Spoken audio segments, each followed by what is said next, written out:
umukobwa yari maraya ndetse yasambanaga cyane ku muhanda, dore ko yicuruzaga cyane bitewe n'uko rwose ubuzima yabonaga yari abayemo butari bumushimishije. Umunsi kundi yakoraga uko ashoboye kugira ngo abashe kubona ko yabaho rwose, dore ko ababyeyi be rwose ntabari bakiriho ndetse yari yararezwe n'umuryango wari waramwadobuse rwose. Gusa uwo muryango rwose ntabwo ari uko wari ubayeho nabi, ahubwo nuko umukobwa yarashakaga ibyamiranye ndetse yarakeneye kuba yabaho ndetse akabaho mu buzima burenze.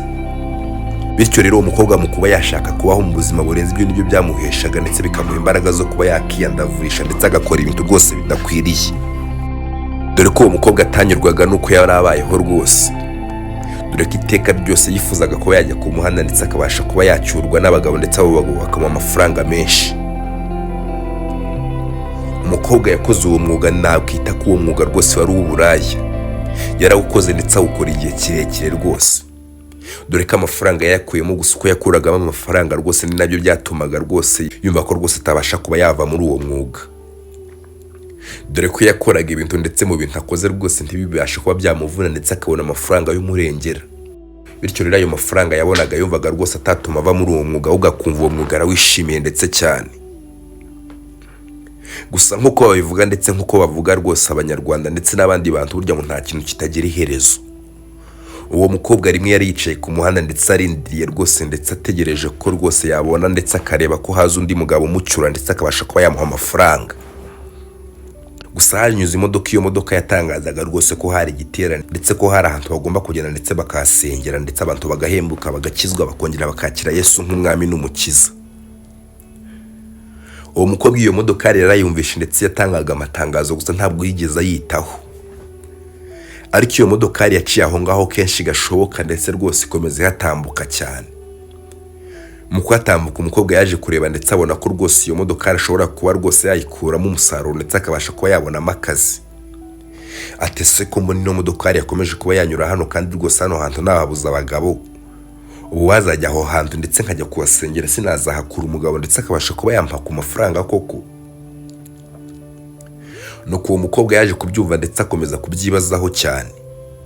Bityo rero ntibyatinze yahise kafata nomero, dore ko rwose batangaga nomero ku muntu wari ukeneye ibindi bisobanuro byo kuba yajya gusengera aho hantu. Umukobwa yaje gufata nomero ndetse arazifata, dore ko yazifashe mu mutwe. Bidatinze umukobwa ndetse asubira muri rwa rugo icyagaragaraga cyo nkuko nabivuze kare, urwo rugo ntabwo rwari rukeneye cyane pe, dore ko rwamuhaga rwose ibintu byose akeneye, ariko bitewe no kutanyurwa k'umukobwa byari bigoye ko rwose umukobwa yanyurwa n'ibyo ngibyo yabonaga. Gusa mu gutaha rwose yasanze umukecuru we baramwadabuse ndetse yamutegereje muri salo. Ati se Keza, nanone kandi wongeye utazi no saha koko? Ati mama, I'm sorry, gusa nyine mba ndi gushaka amafaranga ndetse kugira ngo ndebe ko nabaho. Ati we rwose ndabyumva Keza, ushaka ko wabaho ariko rwose ushobora kubaho ndetse wabaho mu bundi buzima kandi ukabaho ubuzima butari ubu ngubu rwose. Ati yego rwose ndabyumva mama, niko wowe ubyumva, ariko urabizi nararangije kandi rwose nta kandi kazi nigeze mbona, ariko akazi k'uburaya kambeshejeho kandi rwose gatuma nawe nkwitaho. Ati yego rwose Keza, nibyo ndabyumva katuma rwose unyitaho, ariko rwose uburyo unyitaho n'uburyo ubonamo amafaranga ntabwo mbushima ndetse ntiguhesheje Imana icyubahiro. Atahaho wisakuza rwose, nabonye ahantu ejo nzajya gusengera kandi nzakora amafaranga afatika, ndabizi neza rwose hazabaho impinduka kandi izo mpinduka muzazikunda. Ati reka nishimire ko wenda aho hantu uzajya gusenga ushobora kuzahinduka ndetse bikarangira rwose ibyo bintu bivanyemo ndetse utongeye kubikora ukundi. Gusa uwo Keza we rwose target yari afite aho hantu yari agiye gusengera nta yindi target yari afite, dore ko ataratekereza ko rwose ibintu bazavuga azabyumva ndetse ko bizamuhindura. We icyo yari agamije ndetse n'icyo yari arindiriye cyane ko hari kugira ngo azajyeyo maze nabashe kuba yajyaho maze abone amafaranga menshi, dore ko yatekereza ko nagerayo rwose azahura n'abandi bagabo b'ibigoryi maze abo bagabo bakabasha kuba rwose bamuha ku mafaranga, bityo rero akabasha kuba yabaho. Nuko Keza yaje kugenda ndetse mu kugenda rwose yaje kugerayo ndetse dore ko igiterane yasanze gishyushye ndetse ari igiterane cy'imbaraga, dore ko hari abagabo benshi ndetse abo bagabo rwose bari bafite imbaraga ndetse bari bafite amafaranga mu bigaragarira ubuzima ndetse n'amaso y'abantu. Nuko Keza barasenze ndetse barafashwa, ariko Keza mu gusenga we yasengaga rwose afite target yo kuba yareba ko rwose yabona undi mugabo, maze uwo mugabo akabasha kuba yamucyura akamuha amafaranga, dore ko imyenda yari yambaye ndetse nuko yari yiyambitse rwose bitagaragara ko yari agiye kuba yasenga. ahubwo icyagaragaraga cyo rwose Keza yari afite ibindi ndetse yari afite imipango myinshi. Muri iyo mipango yari afite imipango yo kuba yagusha ubwoko bw'Imana ndetse akabasha kuba yacyura umugabo. Ariko Keza mu kubwiriza ndetse rwose no mu kuguma yumva indirimbo, dore ko imipango yagiye ihinduka buke buke, dore ko yagiye abona abakobwa benshi bari indaya ndetse rwose bagiye bahinduka ndetse bakagirirwa neza n'Imana. Keza ku nshuro ya mbere ntabwo yabyumvaga ndetse ntabwo yatekerezaga ko rwose yahinduka ndetse akaba umuntu muzima. Ariko dore ko icyo giterane cyagombaga kuba cyamara iminsi 3. Keza rero nk'uko yari afite imipango yo kuba ku munsi wa mbere rwose yacyura umugabo, ntabwo byigeze bimuhira ndetse ntabwo rwose yigeze abona umugabo acyura, ahubwo umutima waramukomanze ndetse umutima uramurya cyane, dore ko amateraniro yarangiye ndetse mu gurangira rwose yahise ataha ndetse ajya mu rugo. Gusa mvuze ko Keza kuri uwo munsi rwose yatashye ameze nk'umuntu wasinze ntabwo naba mbeshye, dore ko Keza yashitse mu rugo ndetse mu gushika mu rugo noneho yaganirije mukecuru ndetse amubwira ibyamubayeho. Gusa mu kubimubwira mukecuru yahise akamucyurira ati ese Keza, nizere ko rwose noneho wazanye amafaranga menshi ndetse nk'uko wari wabimbwiye. Ati hoya rwose mama, ntabwo nazanye amafaranga menshi nk'uko bitekereza, ahubwo nagezeyo rwose birancanga, ahubwo ndibaza ati mama ibi ni biki biri kumbaho koko. Ati se mwana wanjye ni biki byakubayeho ndetse byagenze biti? Ati mama wareka n'iki ko byancanze pe, byancanze ndetse nabuze uko mbigenza, ahubwo mama reka njye kuryama nduhuke, ejo nzasubirayo kandi ndabizi mama ejo nzazana amafaranga. Ati hoya rwose mwana wanjye ndakubwiza ukuri rwose ko ibyo bintu bishobora kuzahinduka, ahubwo bigahinduka ndewe mbaye umuntu wo kwishimira kuba rwose ubayeho ndetse ubayeho ubuzima bugiye guhinduka. Ati hoya rwose mama kuko nabikubwiye gituma nshaka kuba najya hariya nta kindi nuko nshaka umugabo. Ati okay sa rwose mwana wanjye.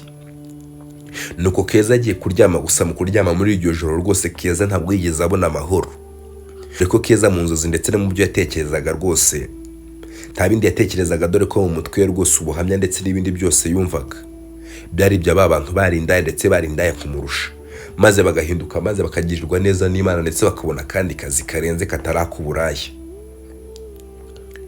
Ku munsi wa kabiri Keza yagiyeyo, gusa mu kujyayo rwose ku nteri yambaye byari bitandukanye rwose n'ukuntu ku munsi we wa mbere yari yambaye, dore ko yari yambaye imyenda itandukanye ndetse rwose iri difera n'ukuntu yari ameze ku munsi wa mbere, dore ko kuri uwo munsi rwose yambaye nk'umuntu ugiye gusenga. Nibyo kuko ndabizi kandi mbizi cyane, hari igihe abantu batekereza ko imyambarire atari ijajinga umuntu ndetse ko rwose atari igendera ku myemerere ndetse no ku myizere y'umuntu, ariko akenshi kuri iyi si ndetse no muri iyi sosiyete yacu y'u Rwanda ukuntu tubifata ndetse nuko tubibona, imyenda akenshi tuyibonye dutangira guca imanza ndetse dutekereza umuntu uko ashobora kuba ameze. Aho ngaho nta gitekerezo mbifiteho ndetse nta nubwo nshaka kuba nabyagura. Tuzabibona ndetse tubirebere hamwe mu yindi nkuru y'urukundo izaza. Icyo ngusaba no gukora subscribe kuri YouTube channel kugira ngo ujye ubasha gukurikirana ibiganiro ndetse n'izindi nkuru. Kwibutsa kandi no gukora share. Nuko Keza yaragiye ndetse ajya gusenga. Gusa mu kugera mu rusengero rwose noneho Keza yarafashijwe ndetse afashwa n'indirimbo n'ubuhamya, dore ko rwose hari abantu benshi batangaga ubuhamya ndetse bagatanga ubuhamya rwose bw'ukuntu bahindutse. Uwo munsi Keza noneho wamubereye mwiza rwose ndetse umubera umunsi udasanzwe, dore ko mu gutaha kwe rwose yatashye yanezerewe ndetse rwose atabwira mukecuru inkuru nziza ya Yesu Kristo. Mukecuru we ntabwo byigeze bimutungura cyane rwose, dore ko yatekerezaga ko ndetse akizera ko rimwe rwose Keza azahura n'inkuru nziza ya Kristo maze agahinduka. Nuko Keza ku munsi wa gatatu noneho ntiyaginze, dore ko rwose yasabye na mukecuru Bibiliya ati mukecuru wamfasha rwose noneho ukanteza Bibiliya kuko maze iminsi bimbangamira rwose bari gusoma ahantu nkaburaho rwose nsoma. Nuko mukecuru ntabwo yigeze atinda ndetse ntigeze agorana ati mwana wanjye mu cyumba cyanjye hari Bibiliya rwose ya kabiri musaza yansigiye, yari yarambwiye ngo rwose nzahikurage, gusa mu kuyikuraga nabonaga biturinze ndetse rwose ko bitazashoboka. Ati se mama ko icyo bonaga ko bitazashoboka? Ati mwana wanjye nabonye wishoye mu ngeso z'ubusambanyi mbona nta kundi kose nabigira.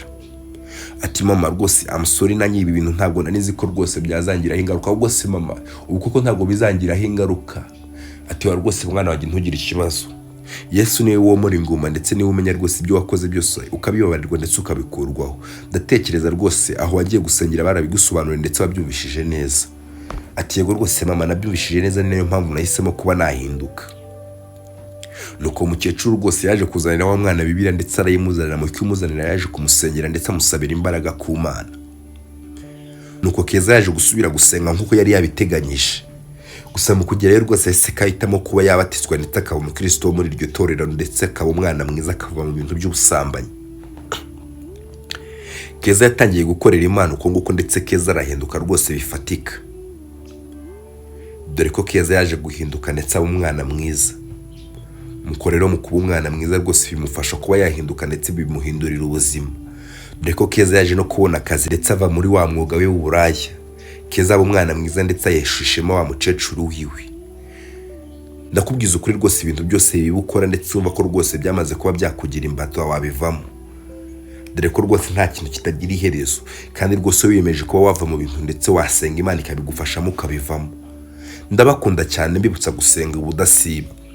Yari Davy Rwanda nkwibutsa gukora subscribe nkuko nabikubwiye kuva kare kugira ngo ukomeze kugira impinduka mu buzima bwawe ndetse wumve inkuru ndetse zakugirira umumaro. Imana ibarinde.